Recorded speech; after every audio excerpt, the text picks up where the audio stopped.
Manifiesto del Partido Comunista. Karl Marx. Expositoras: Magali Gallardo y Naidelín Ramos. Karl Marx es considerado el padre del socialismo científico. Sus excesos e influyentes campos ideológicos que abarcan la filosofía, la historia, la política, la sociología y la economía. Estas ideas están incorporadas en el Manifiesto Comunista.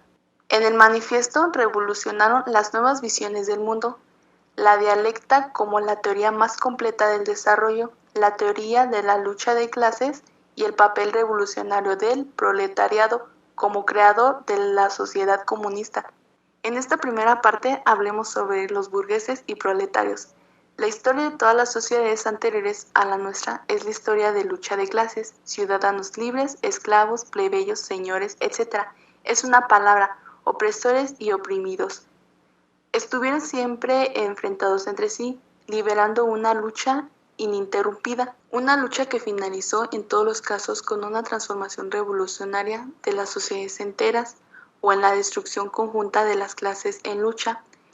En las épocas temporáneas de la historia encontramos casi por doquier una estructura completa de las sociedades, en estamentos diferentes, una graduación variada de posiciones sociales. Por lo tanto, según Marx, nuestra época no ha eliminado el antagonismo de clases, como la sociedad se divide cada vez más en dos campos hostiles, la burguesía y el proletariado.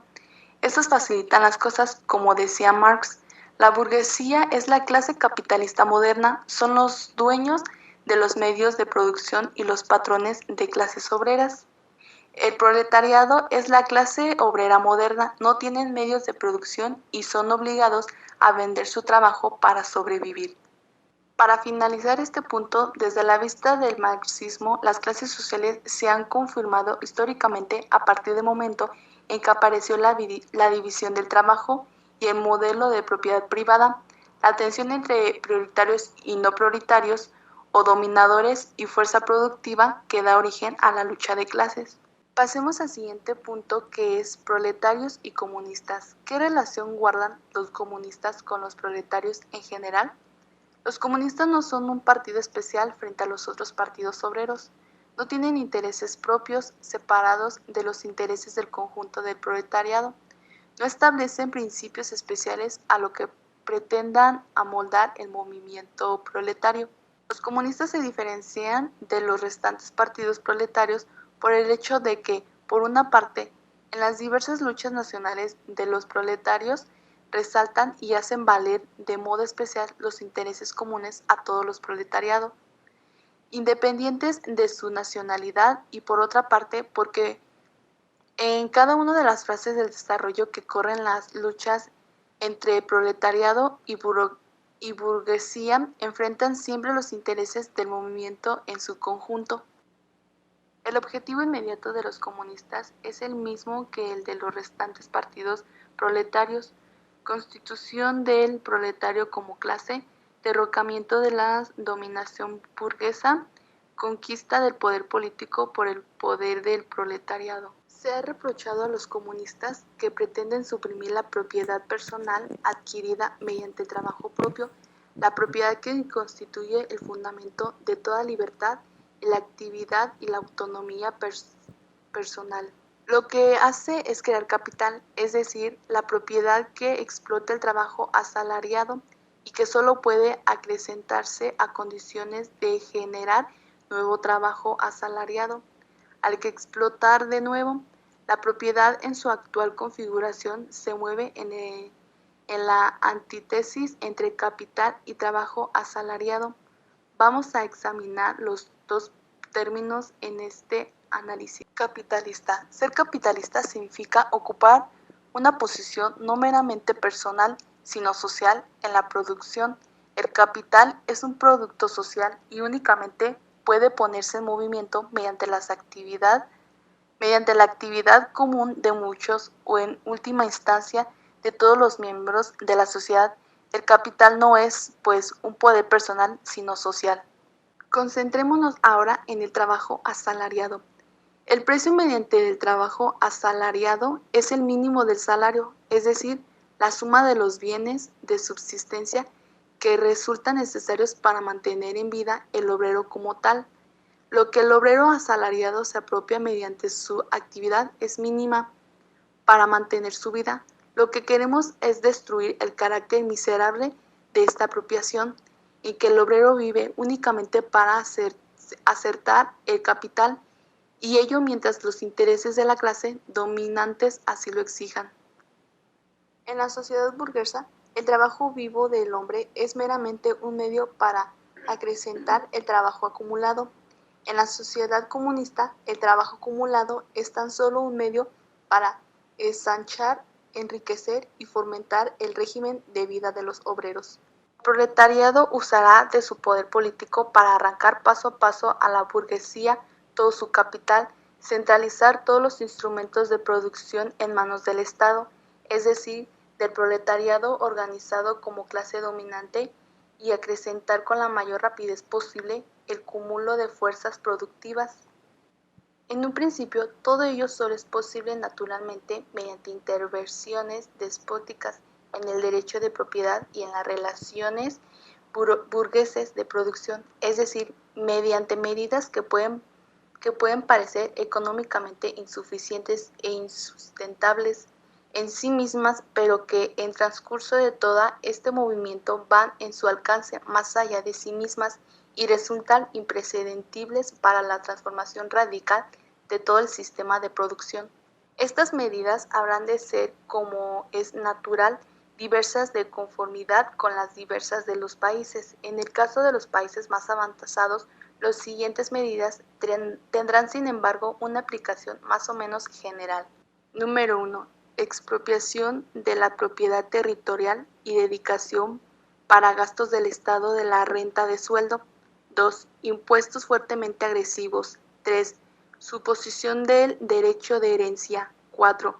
Confiscación de la propiedad de todos los emigrados políticos y rebeldes. 5. Centralización del crédito en manos del Estado. 6. Centralización de la red de transportes en manos del Estado. 7.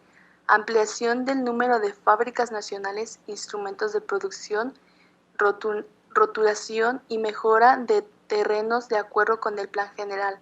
8. Imposición a todos de la obligación de trabajo, organización de ejércitos industriales, especialmente para la agricultura. 9. Explotación combinada de la agricultura y la industria, intervención encaminada a la eliminación gradual de diferencias entre la ciudad y el campo. Y por último, que es la 10, educación pública y gratuita de todos los niños, eliminación del trabajo fabril de los niños de su forma actual, interacción coordinada entre la educación y la producción material. Cuando el transcurso de este proceso vayan desapareciendo las diferencias de clases y la totalidad de la producción se halle en manos de los individuos asociados, el poder público perderá su carácter político. El poder político en su sentido más genuino no es sino el poder organizado de una clase para la operación de las otras.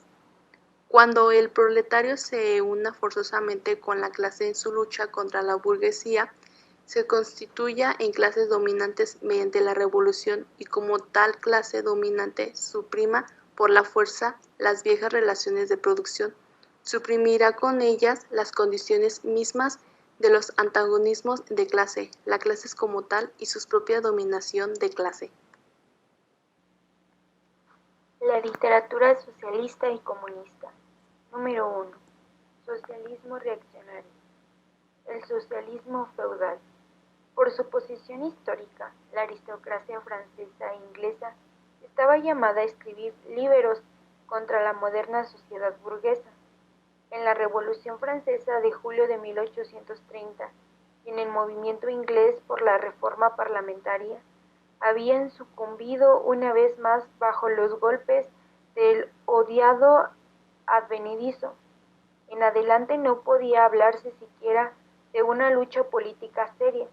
No le quedaba más que una lucha literaria. El socialismo feudal nació de mezcla de jeremiadas y pasquines, de ecos del pasado y amenazas del porvenir.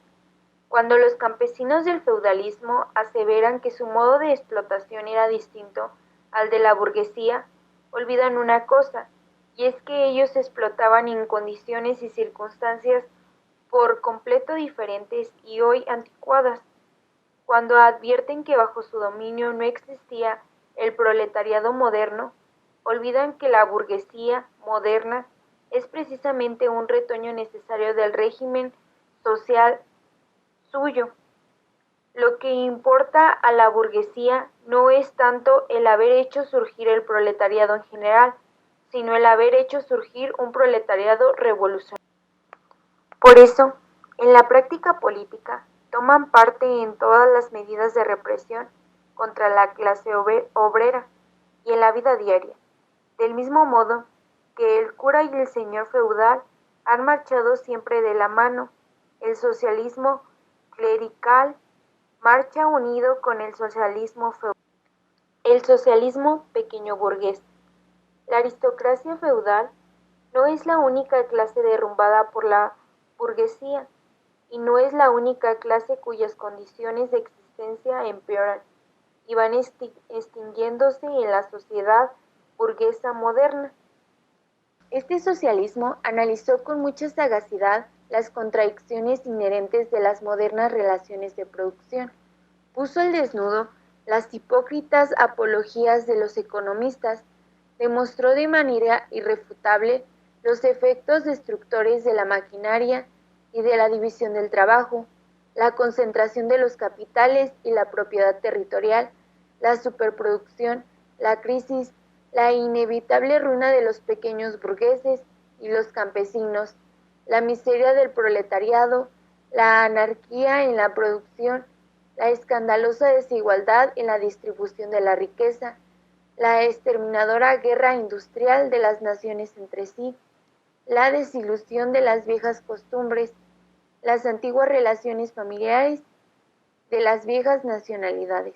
Sin embargo, el contenido positivo de este socialismo consiste, bien, en su anhelo de restablecer los antiguos medios de producción y de cambio, y con ello las antiguas relaciones de propiedad y toda la sociedad antigua, bien, en querer encajar por la fuerza de medios modernos de producción y de cambio en el marco de las antiguas relaciones de propiedad, ya que fueron rotas, que fatalmente debían ser rotas por ellos. En uno y en otro caso, este socialismo es a la vez reaccionario y utópico. El socialismo alemán o el socialismo verdadero.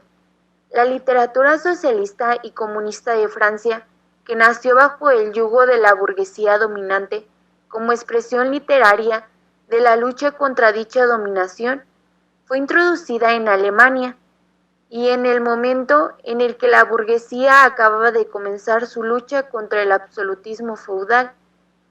Toda la labor de los literatos alemanes se redujo exclusivamente a poner de acuerdo las nuevas ideas francesas con su vieja ciencia filosófica, o más exactamente, a asimilarse las ideas francesas partiendo de sus propias opiniones filosóficas, y se las asimilaron como se asimila en general una lengua extranjera, por la traducción. De esta manera, fue completamente castrada la literatura socialista y comunista francesa, y como en manos de los alemanes dejó de ser una expresión de lucha de una clase contra otra, los alemanes imaginaron estar muy por encima de la estrechez francesa y haber defendido, en lugar de una verdaderas necesidades, la necesidad de la verdad, en lugar de los intereses del proletariado, los intereses de la esencia humana, del hombre en general, del hombre que no pertenece a ninguna clase, de la burguesía alemana y principalmente de la burguesía prusiana, contra los feudales y la monarquía absoluta.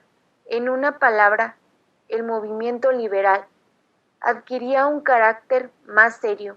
Por su parte, el socialismo alemán comprendió cada vez mejor que estaba llamado a ser el representante pomposo de esta pequeña burguesía. Proclamó que la nación alemana era la nación modelo y el mesócrata alemán, el hombre modelo. A todas las infamias de este hombre modelo les dio un estilo oculto, un sentido superior y socialista, contrario a lo que era en realidad. Fue consciente hasta el final, manifestándose de un modo abierto contra la tendencia brutalmente destructiva del consumismo y declarando su imparcial elevación por encima de todas las luchas de clases, salvo muy raras excepciones. Todas las obras llamadas socialistas y comunistas que circulan en alemán pertenecen a esta inmunda y enervante literatura. El socialismo conservador o burgués. Una parte de la burguesía desea remediar los males sociales con el fin de consolidar la sociedad burguesa. Los burgueses socialistas quieren perpetuar las condiciones de la vida de la sociedad moderna, sin las luchas y los peligros que surgen fatalmente de ellas. Quieren perpetuar la sociedad actual sin los elementos que la revolucionan y descomponen. Quieren la burguesía sin el proletariado. La burguesía, como es natural, se presenta el mundo en el que ella domina como el mejor de los mundos. El socialismo burgués hace de esta representación consoladora un sistema más o menos completo. Cuando invita al proletariado a llevar a la práctica un sistema y a entrar en la nueva Jerusalén, no hace otra cosa en el fondo que introducirle a continuar en la sociedad actual, pero despojándose de la concepción odiosa que se ha formado de ella. El socialismo burgués se resume precisamente en esta afirmación. Los burgueses son burgueses en interés de su clase obrera. El socialismo y el comunismo crítico utópicos. Los sistemas socialistas y comunistas hacen su aparición en el periodo inicial y rudimentario de la lucha entre el proletariado y la burguesía, periodo descrito anteriormente. Los inventores de estos sistemas se dan cuenta del antagonismo de las clases, así como la acción de los elementos destructores dentro de la misma sociedad dominante. La futura historia del mundo se reduce, para ellos, a la propaganda y ejecución práctica de estos planes iniciales. La importancia del socialismo y del comunismo crítico utópicos está en razón inversa del desarrollo histórico. A medida de que la lucha de clases se acentúa y toma formas más definidas, el fantástico afán de ponerse por encima de ella, es fantástica oposición que se le hace, pierde todo valor práctico, toda justificación teórica. Poco a poco van cayendo en la categoría de los socialistas conservadores, descritos más arriba, y solo se distinguen de ellos por una pedentaria más sistemática y una fe supersticiosa y fanática en la eficacia milagrosa de su ciencia social. Por eso se oponen en encarnecimiento a todo movimiento político de una clase obrera, pues no ven en él sino el resultado de una ciega falta de fe del nuevo evangelio. Actitud de comunistas ante los otros partidos de oposición. Los comunistas luchan por alcanzar los objetivos e intereses inmediatos de la clase obrera, pero por otra parte también defienden el porvenir de este movimiento. En Francia, los comunistas se suman al Partido Socialista Democrático contra la burguesía conservadora, sin renunciar, sin embargo, al derecho de criticar las ilusiones y los tópicos legados por la tradición revolucionaria. En Alemania, el Partido Comunista lucha al lado de la burguesía, en tanto que ésta actúa revolucionariamente contra la monarquía absoluta, la propiedad territorial feudal y la pequeña burguesía reaccionaria. pero jamás en ningún momento se olvida de este partido, de involucrar a los obreros, la más clara consecuencia del antagonismo que existe entre la burguesía y el proletariado, a fin que los obreros alemanes sepan convertir de inmediato las condiciones sociales y políticas que forzosamente ha de traer consigo la dominación burguesa en otras tantas armas contra la burguesía, a fin de que pronto sean derrotadas las clases reaccionarias en Alemania. Comienza inmediatamente la lucha contra la misma burguesía. Los comunistas fijan su principal atención en Alemania, porque llevará a cabo esta revolución con un proletariado mucho más desarrollado. Por tanto, la revolución burguesa alemana no podrá sino el preludio inmediato de una revolución proletaria. En resumen, los comunistas apoyan por doquier todo movimiento revolucionario contra el régimen social y político existente. En todos estos movimientos ponen en primer término como aspecto fundamental la cuestión de la propiedad. Los comunistas trabajan en todas partes por la unión y el acuerdo entre los partidos democráticos de todos los países. Ellos consideran indigno ocultar sus ideas y sus propósitos, proclaman abiertamente que sus objetivos solo pueden ser alcanzados derrocando por la violencia todo el orden social existente de las clases dominantes pueden templar ante una revolución comunista. Los proletarios no tienen nada que perder en ella, más que sus cadenas tienen, en cambio, un mundo que ganar.